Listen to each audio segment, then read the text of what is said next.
Introduction. Hello and welcome to our video on nerve gas. Nerve gas is a highly toxic chemical weapon that attacks the nervous system and can be lethal in very small doses. It was developed and produced by the Nazis during World War II, and was used in several instances during the war, including in the gas chambers of concentration camps and on the battlefield.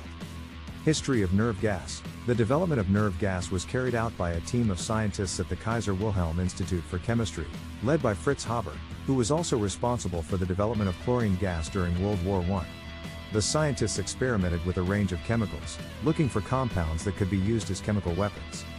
The result was a series of nerve agents, including sarin and tabun.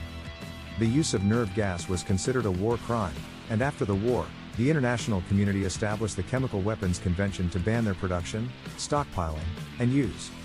The development and use of nerve gas by the Nazis were seen as among the most heinous acts of the war. Effects of nerve gas. Nerve gas attacks the nervous system, causing convulsions, respiratory failure, and ultimately death.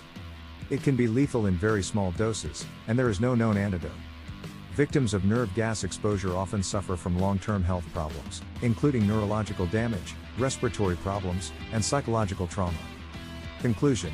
In conclusion, nerve gas is a highly toxic chemical weapon that has been used in war and as a tool of mass murder.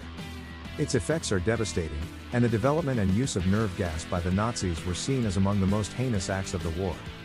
While the international community has taken steps to ban the production and use of chemical weapons, it is important to remain vigilant against their use and to work towards a world free of these deadly weapons.